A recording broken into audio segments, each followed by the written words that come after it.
اعوذ باللہ من الشیطان الرجیم بسم اللہ الرحمن الرحیم رب اشرح لی صدری ویسر لی امری واحلل عقدۃ من لسانی یفقہوا قولی ربی یسر ولا تؤثر وتمم بالخیر اللہم انت اجعل قرآن ربیع قلبی ونور صدری وجلاء حزنی وذہاب ہمی اللہم ارنا الحق حقا وارزقنا اتباعہ وارنا الباطل باطلا وارزقنا اجتنابہ آمین یا رب العالمین۔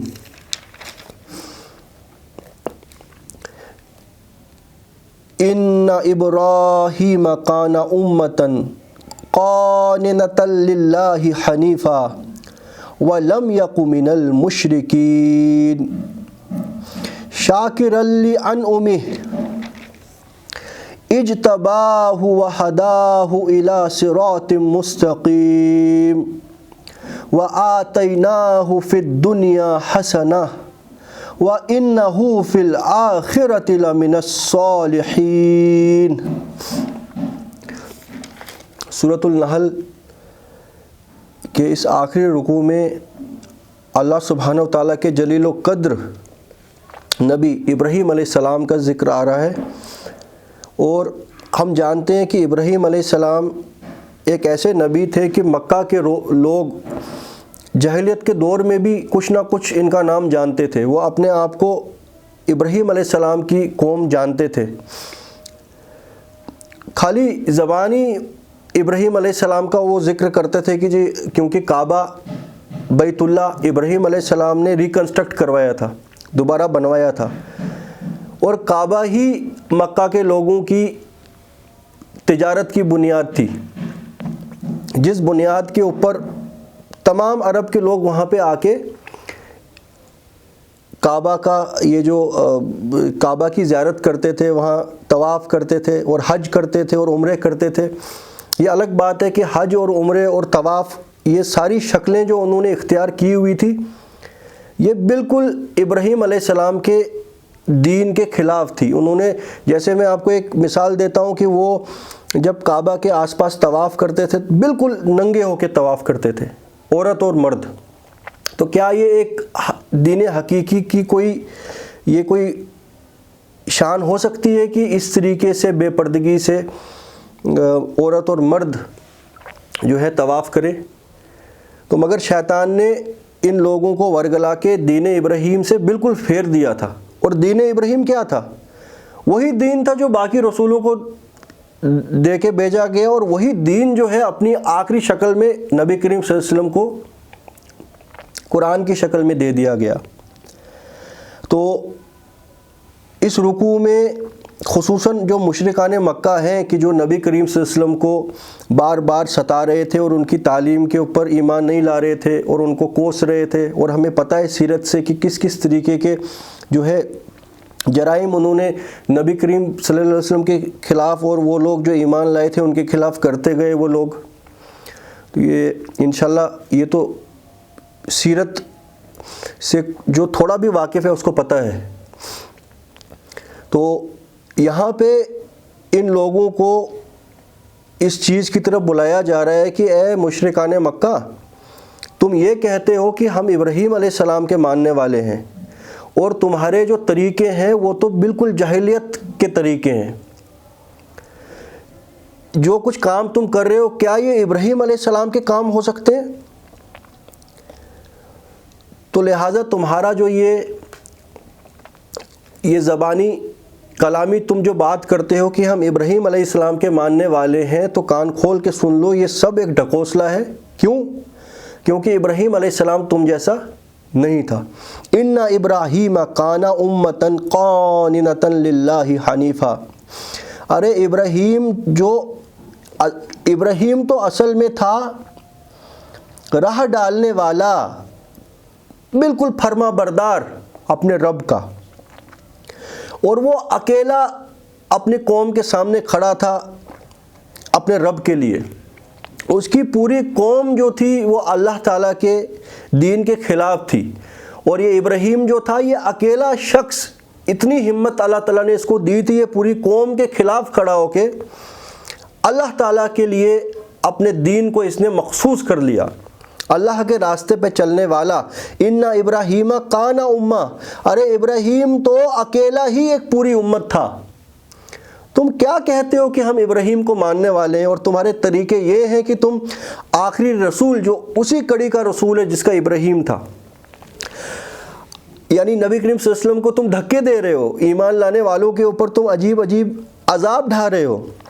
ارے تم کیا کہہ رہے ہو کہ تم ابراہیم والے ہو؟ ابراہیم تو اکیلا تھا، اور وہ اکیلا ہی ایک امت تھا، وہ قائم تھا اللہ کے دین پر، اور اللہ کا ایک جٹ ہو کے رہنے والا، ہر کسی سے کٹ کے وہ اپنے رب کا بن گیا تھا۔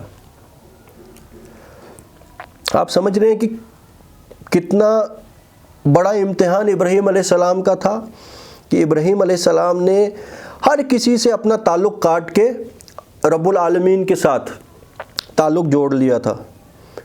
اور ہمیں پتہ ہے کہ ابراہیم علیہ السلام کے دور میں ایک بادشاہ ہوا کرتا تھا، اور اس زمانے میں اس علاقے کے بادشاہوں کو کہا جاتا تھا نمرود، نماردہ۔ وہ جو نمرود تھا وہ اپنے آپ کو خدا سمجھتا تھا۔ آج کے ڈیٹ کے جو یہ بادشاہ ہیں، یہ ڈائریکٹلی تو یہ نہیں کہتے ہیں کہ ہم خدا ہیں، مگر انڈائریکٹلی ہر کوئی چیز وہی کر رہے ہوتے ہیں کہ جو خدا کا اختیار ہے۔ قانون سازی رب العالمین کا اختیار ہے۔ اگر رب العالمین کے قانونوں کو فالو نہیں کیا جائے گا تو دنیا کے اندر عدل اور انصاف کی دھجیاں اڑائی جائیں گی، کہ جو آج ہمارے سامنے ہیں۔ مگر ڈائریکٹلی نہیں یہ کہتے ہیں کہ ہم خدا ہیں، کرتوت سارے وہی کر رہے ہیں جو نمرود اور فرعون کیا کرتے تھے۔ مگر کیونکہ بات یہاں پہ ابراہیم علیہ السلام کی آئی ہے تو ہم ذرا یہ دیکھیں، ابراہیم علیہ السلام کے دور میں نمرود تو یہ کہتا تھا کہ میں ہی خدا ہوں، باقی بھی ہوں گے، یہ بت وغیرہ بھی خدا ہوں گے، مگر میں سب سے بڑا خدا ہوں۔ تو جو میرے سامنے نہیں جھکے گا، اور پھر ہمارے ہی ریپرزنٹیٹیو باقی جو بت ہیں ان کے سامنے نہیں جھکے گا، وہ ہماری قوم میں سے ہے ہی نہیں۔ تو لہٰذا ابراہیم علیہ السلام اکیلا ایک شخص اس قوم کے بیچ میں تھا جس نے نمرود کا بھی انکار کیا اور ان جھوٹے خداؤں کا بھی انکار کیا، اور اپنے لوگوں سے یہ کہا کہ یہ جو نمرود ہے یہ بھی تو ہم جیسا ایک انسان ہے، یہ کیسے خدا ہو سکتا ہے، یہ خدائی کا دعویٰ کیسے کر سکتا ہے؟ ارے یہ بھی تو بیمار ہوتا ہے، اس کے پیٹ میں بھی درد ہوتا ہے، ایک دن اس کی بھی جان نکل جانی ہے، اور اگر اس کو قبر میں نہیں اتارا تو سڑنے لگ جائے گا، یہ کیسے خدا ہو سکتا ہے؟ تو اور کیسے خدا ہو سکتے ہیں وہ بت جو تم اپنے ہاتھوں سے خود تراشتے ہو؟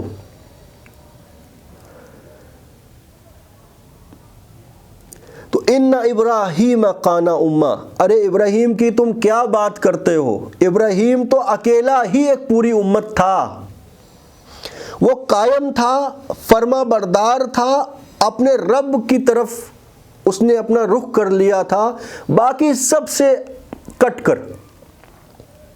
وَلَمْ يَكُ مِنَ الْمُشْرِكِينَ، اور وہ ہرگز نہیں تھا اللہ کے ساتھ کسی کو شریک کرنے والوں میں۔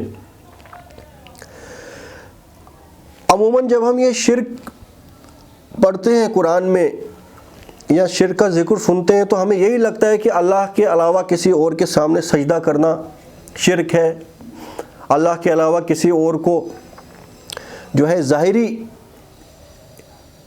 اس کے سامنے جھکنا شرک ہے۔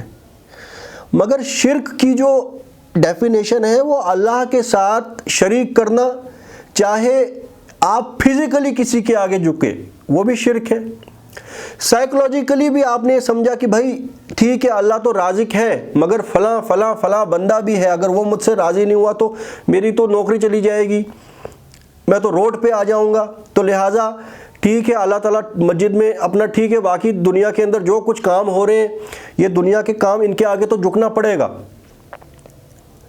میں بیمار ہوں تو شفا تو ڈاکٹر ہی دے گا۔ یہ بھی سارے شرک ہیں، اور یہ بڑے موٹے موٹے شرک ہیں، اور شرک بڑے باریک قسم کے بھی ہوتے ہیں، وہ انشاءاللہ قرآن کلاس میں ہم آگے ڈسکس کرتے رہیں گے، مگر میں نے آپ کو یہ بالکل کلیئر کٹ کہہ دیا کہ کوئی شخص بیمار ہو گیا اور دنیا سے چلا گیا، تو عموماً ہم یہ بات سنتے ہیں اپنے کانوں سے کہ اسی کا کوئی رشتہ دار اٹھ کے بولے گا بھائی اگر اس کو فلانے ڈاکٹر کے پاس لیا ہوتا، فلانی جگہ علاج کے لیے لیا ہوتا تو یہ بچ جاتا۔ تو کیا یہ شرک نہیں ہے؟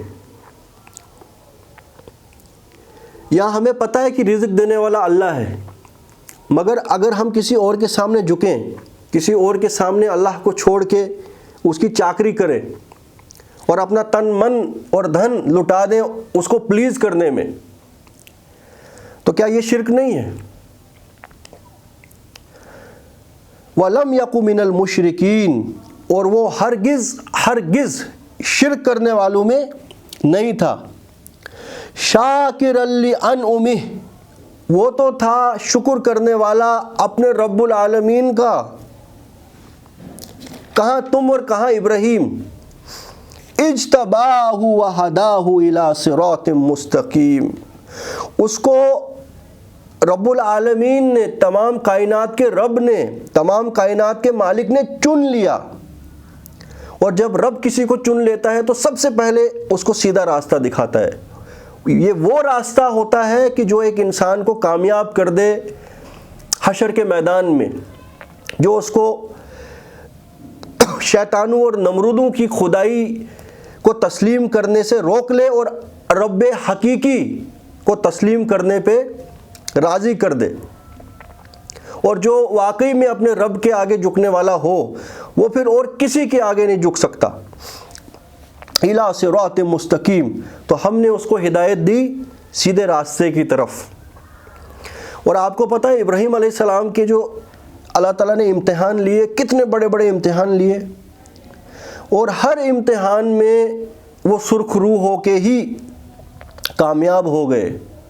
اسی لیے قرآن میں ایک جگہ آتا ہے کہ اللہ نے ابراہیم کو ایک دوست بنایا، اللہ نے ابراہیم کو دوست بنایا۔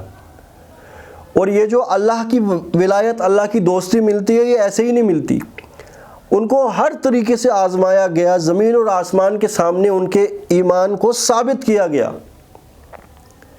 اور ہمیں پتہ ہے کہ اللہ کے ایک ہی حکم سے وہ اپنے ایک معصوم بچے کو ذبح کرنے تک تیار ہو گئے۔ اللہ نے ہونے نہیں دیا وہ، مگر امتحان تھا، انہوں نے چھری چلا دی۔ اپنے بس چلتے تو انہوں نے وہ کر گزرے جو ان کو اللہ کا حکم تھا۔ یہ الگ بات ہے کہ اللہ رب العالمین کو بچے کو ذبح کرنا نہیں تھا، خالی امتحان لینا تھا کہ کیا یہ واقعی جو میرا حکم ہے اس کو تسلیم کرتا ہے، یا اس کی ٹانگیں کانپ جائیں گی یہ بات سن کے۔ تو جیسے ابراہیم علیہ السلام خود، ویسی ہی ان کی اولاد، انہوں نے بھی اللہ کا حکم سر آنکھوں پہ رکھا اور تیار ہو گئے قربان ہونے کے لیے اللہ کے راستے پر۔ مگر رب العالمین رحمان الرحیم، اس کو کیا پڑی تھی کہ کسی معصوم بچے کی جان لے کے وہ ثابت کرے؟ یہ تو بس ایک امتحان تھا جس میں ابراہیم علیہ السلام پورے اترے، کامیاب ہو گئے۔ اسی لیے پھر قرآن میں وہ آیت آتی ہے کہ اللہ نے ابراہیم کو وَاتَّخَذَ اللَّهُ إِبْرَاهِيمَ خَلِيلًا، کہ اللہ نے ابراہیم کو اپنا ایک دوست بنایا۔ کتنی بڑی سرٹیفکیشن ملی ابراہیم علیہ السلام کو۔ تو یہ لوگ جو مکہ میں موجود تھے اور یہ شرک کر رہے تھے، اور جب دین حقیقی ان کے سامنے قرآن کی شکل میں نازل بھی ہوا، انہوں نے اس کو تسلیم نہیں کیا۔ یہ کس منہ سے کہتے ہیں کہ ہم ابراہیم علیہ السلام کو ماننے والے ہیں؟ آپ سمجھ رہے ہیں؟ تو جب امتحان سخت سے سخت تر ہوئے ابراہیم علیہ السلام پر، اور ابراہیم علیہ السلام ہر امتحان میں سرخ روح ہوئے، اجتباہ وہداہ الی صراط مستقیم، تو اللہ نے پھر ان کو چن لیا اور ان کو سیدھے راستے پر چلا دیا۔ تو دنیا کی سب سے بڑی نعمت جو اللہ کے سب سے مخصوص بندوں کو دی جاتی ہے وہ ہے صراط مستقیم، سیدھا راستہ۔ اس سے بڑھ کر کوئی نعمت نہیں ہے۔ تو ہاں، پھر دنیا کے اندر سکون، جو اللہ تعالیٰ کے راستے پہ چلتا ہے اس کو دنیا کے اندر اللہ تعالیٰ اطمینان، سکون